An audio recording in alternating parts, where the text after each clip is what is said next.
Have you ever experienced having a stomach ache because in your rush, you had no time to chew your food properly, so you just gobbled it up? Or have you ever spent a whole sleepless night because you finished up 3 large blobs of porterhouse steak? Well, they call that indigestion. In today's language, perhaps we can describe it as a digestive system overload. It means your system can only take so much. If you don't want it to happen ever again, the solution is obvious. Chew your food properly. Relish it. Don't rush your meal. And please, stop when you are full. We often see scenes like these on television. A mother prepares a good breakfast. Husband and kids oversleep. And then the school bus is already there in front of the house when they start to take a bite. And husband still has his mouth full and he's buttoning his shirt. He sips his coffee very quickly to be able to swallow his food. And he darts away. Well, was this not actually the typical urban family scene before the pandemic happened? People rushing. People having no time to process things. No time to let them sink in.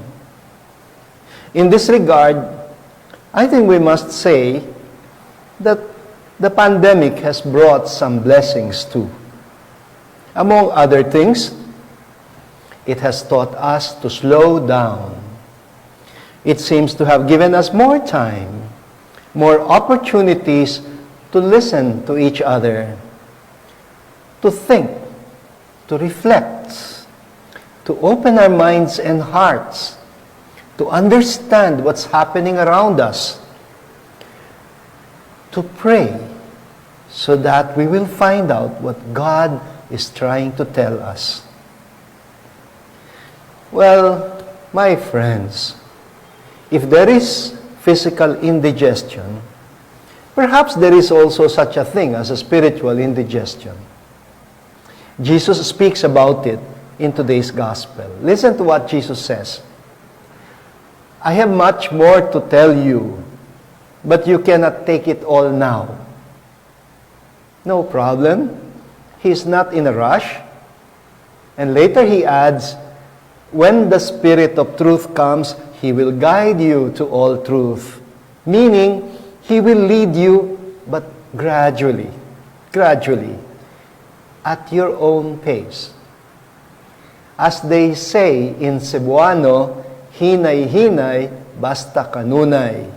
Slowly, but constantly.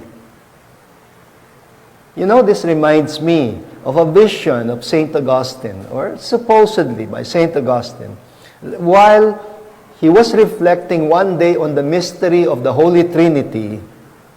Legend has it that he was walking by the sea, and he saw a child playing by the seashore, holding a bucket and a shovel. And Augustine asked the boy, "Hey boy, what are you doing?" And the boy replied, "Oh, I am going to transfer all the water of the sea into my hole." And Augustine, of course, replied, or laughed, and replied with a tone of ridicule. He said, "But that's very silly. How do you expect to fit all the water of the sea into that little hole?"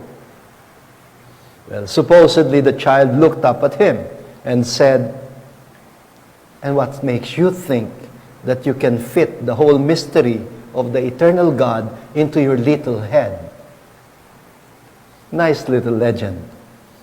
In 1 Corinthians chapter 3, verse 12, St. Paul addresses the Corinthian people as infants in Christ, meaning they still needed to be fed with spiritual milk.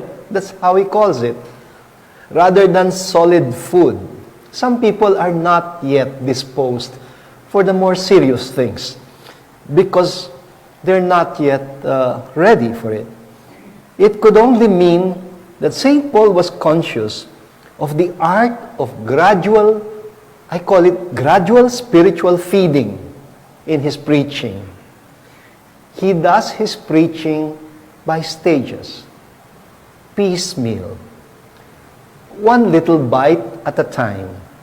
And so St. Luke tells us how Paul would do something like this with the Greeks when he finally arrived in Athens. Take note, he just came from Macedonia, went down to Athens.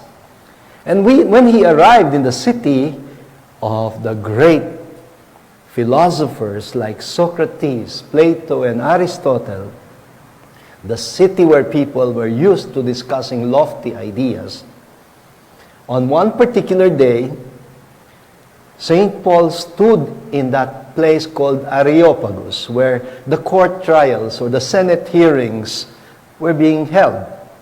And he began a little discourse. First, he called attention to, what he called the religiosity of the Athenians. He said, you are very religious people. And I think he really wanted to say, mga sigurista kayo, ano? Because they had a row of niches for the Greek gods and goddesses that were standing on pillars and properly identified. But he noted that there was one niche that was empty, which had a pedestal, and the name that was written there was to the unknown God. Di ba yan sigurista? It's like, we have all the gods, we want to make sure we please them all, but just in case there is someone we do not know, okay, we have a space for him too. And St. Paul now begins to say, this God, whom you do not know, is the one I wish to make known to you.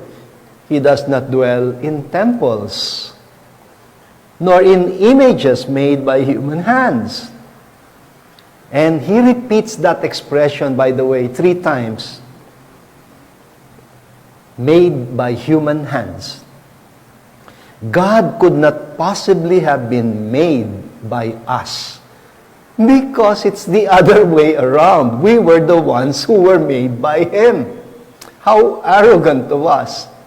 In effect, St. Paul is telling them that the unknown God remains unknown to them for as long as they are trying desperately to make Him in their image and likeness or to fit Him in their human categories. You see, God is not what you make of Him or what you conceive Him to be. He will always be more than what you say of Him or what you portray Him to be. In fact, St. Paul points out that this kind of attitude is very disrespectful of God, especially when we think we can manipulate God, as if He is the one who needs us, not the other way around. This reminds me also of that amusing story in the book of Daniel, chapter 13. Well, actually, Daniel has only 12 chapters. I mean, the proto-canonical Daniel. But we Catholics read the deuterocanonicals as well, and we have the additions to Daniel. And one of those additions is that chapter where the prophet angers the Babylonian king because he referred to their God as a God made by human hands. And there Daniel characterizes the temple priests as deceivers who manipulate the people by portraying their God as a God who had to be constantly fed, kaya laging maraming alay, because thou their God had to be fed because he got angry when he got hungry. And so Daniel succeeds in exposing this religion as a sham and a pure racket. Mag-iingat sa relihiyon na racket. His faith is firm. The true God, he says, does not need to be fed. Kaya hindi natin dapat pinagmamalaki ang mga alay natin sa Kanya. The Eucharistic prayer says, you have no need of our praise, yet even our desire to thank you is itself your gift. And so, God does not need to be fed.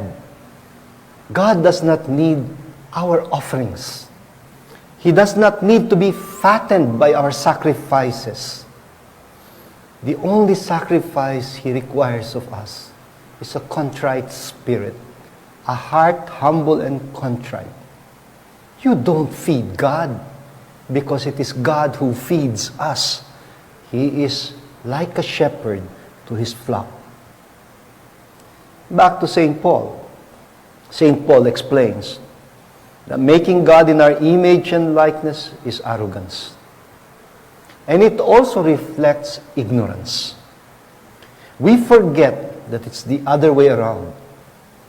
We are God's image and likeness. We are God's representation.